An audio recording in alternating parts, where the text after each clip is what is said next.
Hey, good people, how you doing? David Taub here. Hope all is going well, and I hope your guitar journeys are going famously. And today I have 5 of my best string bending tips for you. Also, a couple of really good exercises to really help you practice your string bending and really dial in your bends. You know, string bending is one of the most important things you could do on lead guitar. It's one of the most expressive things, and it's almost like you can create your own signature, your own personality with your bends. It is such an important thing, and it takes a lot of practice and a lot of trial and error and a lot of working over jam tracks and really listening to get your string bending dialed in so you're not bending out of pitch, so you're bending in tune. Now, no matter what genre of music you play, string bending is incredibly important. So you want to get really good at it and really proficient at it. And if you have a second, please subscribe to the channel. That really helps us to keep the content coming.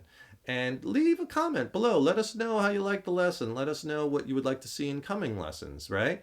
And maybe click the like button. Give us a thumbs up. It really helps and we really appreciate it. Tip number 1. When you're bending strings, use as many fingers as you can. I often will use 4 fingers to bend strings, at least 3 fingers. Occasionally I'll use 1 finger just on a half step bend, and I'll show you that later. But for the most part, you want to use as many fingers as you can. And what that will do is it will give you more accuracy and more strength in your bends.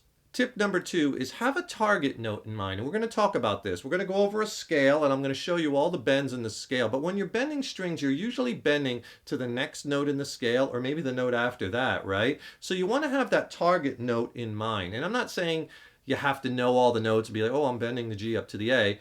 I'll show you that, but you're not necessarily going to be thinking that. It's going to be more you're going to be listening and hear it and understanding, once you get good at this, the strength it takes and the feel and the sound to get those bends in pitch. The third tip, and I think this might be the most important one, and it's often overlooked, and that is if you're going to get good at string bending, you have to be good at string muting. Why is that? Well, because when you're bending strings, you're going to be smacking into strings that are above it, maybe strings that are below it. And if you're not muting the strings out, you're going to hear all that string noise. And you're probably experiencing that if you're new to bends, right? So basically what you have to do when you're playing to clean up your playing is you have to mute out every note that you're not playing. Every string you're not playing, you're going to mute that out. And I use a two-handed muted technique where I'm muting the high strings with my first finger, and I'm muting the low strings with the fleshy part of the palm of my hand laying on the strings. So no matter what note, that's the only string you're hearing. See, these all below it are muted, and the ones above it are muted by this first finger. So every time I play, I'm constantly muting all the strings. And this is a technique that just gets built into your playing once you work on it for a while. Now, there's a bunch of things you have to do this. So I don't want to get into the actual execution of that now because we're talking about string bending. It's very important to mute out all those other strings, or else you're going to be clanking other strings and you can hear all kinds of noise. The fourth tip is something that sounds pretty simple, but I find with students it's often an issue, is keep your fingernails on your fret hand short. You're probably saying, I do that already.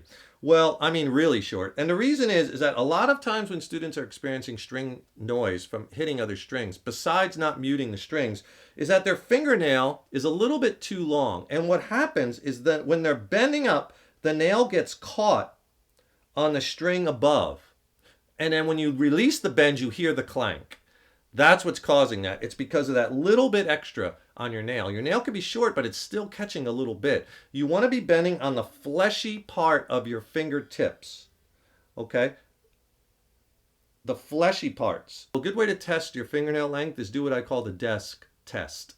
All right, so what I want you to do is put your finger right on the top of a flat surface, like of a table or a desk, and if your fingernail pressed down, and if your fingernail is hitting before the fleshy part of your finger, it's too long. You have to cut it back. The fleshy part of your finger should be hitting because that's like the fretboard, right? That flat surface. So if your nail is too long and that fingernail is hitting, trim it back a bit. That's a big problem that a lot of students have. And my fifth tip is practice, practice, practice your string bending, right? Oftentimes in our practice routines, we have, we're doing our finger exercises, learning our scales, we're practicing over jam tracks, we're working on our chords. When do we ever put string bending into our exercises, right? And to get good at it, you have to practice it. And it's something that takes a long time to get really good and proficient at.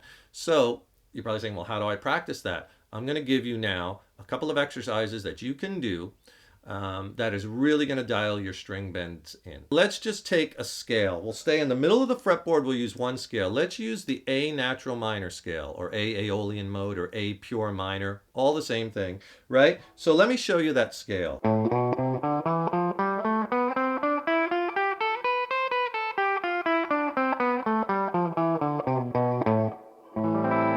Okay, that scale incorporates half steps and whole steps, and that's what we want because we want to practice both bends. So let's start on the high E string. On the we're going to bend this 7th fret on the high E string. That's our B note.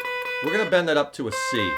Now that's a half step bend. So here's how you practice your string bends. This is the first way. Here's a good exercise. You're going to take the note, you're going to bend it up, and then you're going to compare it to your target note. The target note is we're bending this B to this C, half step. So when you bend it up, hear that note? And then play the next note, the half step. And do you hear how those are the same?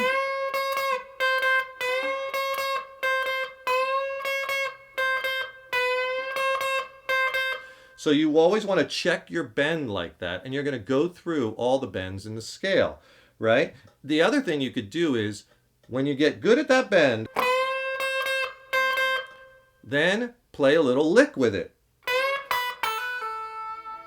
Because you want to make it sound a little musical instead of just doing straight bending, which can kind of get boring. Whatever lick. Right? And keep practicing it. And keep testing it. Now, if you bend it too short, see, I'm flat. Hear how that note is below the pitch? Or if you overbend it, right, you'll hear it. You want to bend right in pitch. And you want to get used to the strength it takes you to feel that bend and listen to hear it in pitch. If you want to see this scale and so many others diagrammed out across the neck and learn more about soloing and soloing strategies, click on that link below. I'll send you my free ebook. It's packed with scale diagrams, soloing strategies, lessons. It's awesome. And it comes with a free video lesson too, where I get more into lead guitar tricks and things that you could do that'll really spice up your lead guitar playing. And I'll send it to you for free. Just click on that link below. So let's move down to the B string. I think bending half steps with one finger is okay. So let's bend this E note to the F. We're bending the 5th fret on the B string to the 6th fret, and it's one finger. See? Bend up, hold it, hit it a few times. Hit it. And you could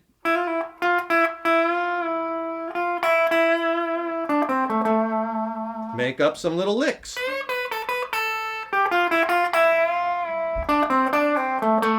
I'm just resolving to the A note. You could even do it on the G string.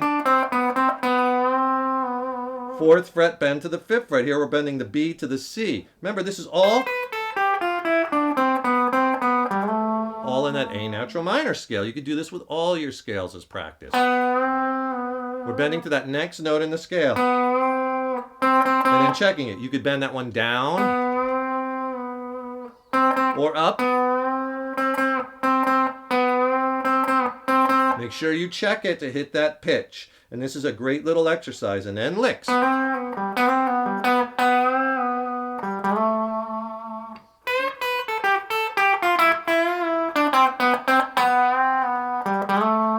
Let's try a couple whole step bends in this scale. On the B string, a great bend is we're bending the 8th fret to the 10th fret, or we're going to bend this we're going to bend this G up to the A note, which is the root note. Now that's a whole step bend, so notice, right? One finger per fret. A lot of people might try doing it with 2 or 3. Why not use all 4, right? I'm using the pinky too.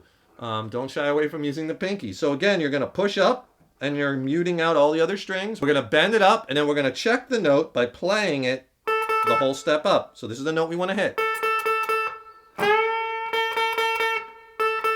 There it is. Another great bend is on the high E string. You could bend that C note Up to the D. Again, 1 finger per fret, right? 4 fingers. And then check it.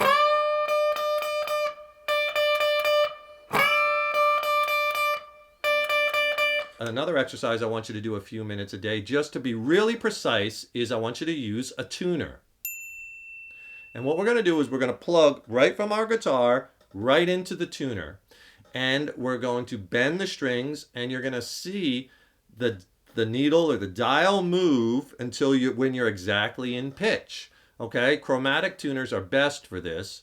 And I find the tuners with the needle really show you. If you have a tuner with a rotating dial or colors, that's okay too. But something where just the notes isn't enough. You want to see, because the needle really shows you, or the color or the wheel really shows you if you're sharp or flat. You can see it graphically. So plug in your tuner, and I'll show you how to do it. But practice these same bends, but now we're going for even more precision with the tuner. We have the tuner hooked up to the guitar, and what you want to do is, let's just take, for instance, that bend where we're bending the B to the C. We're in this A natural minor scale, and we're going to bend the 7th fret up to the 8th fret, or the B note up to the C. So if you check out the tuner, you can see that note I'm playing is a B, and then what you do is just watch the tuner as you're bending it up, and when you hit the C, hit it a few times, and as you can see, you get the green light. You'll be able to tell, like for instance, if you're underbending it, you see how it's flat, or if you bend it too much, see I'm up into C sharp already. So what you do is bend it up, hit pitch, release, bend it up, hit pitch, release. And you're watching that needle on that tuner. And then do it for some of the other bends that we talked about. For instance, you have this half step bend we're doing with our first finger. On the 5th fret, bending that E up to the F. So that's the note we want to bend to. So again, you hit the note, there's your E, and you hold it. And that gets you not only hearing it, but feeling the strength of the half and the whole step bend.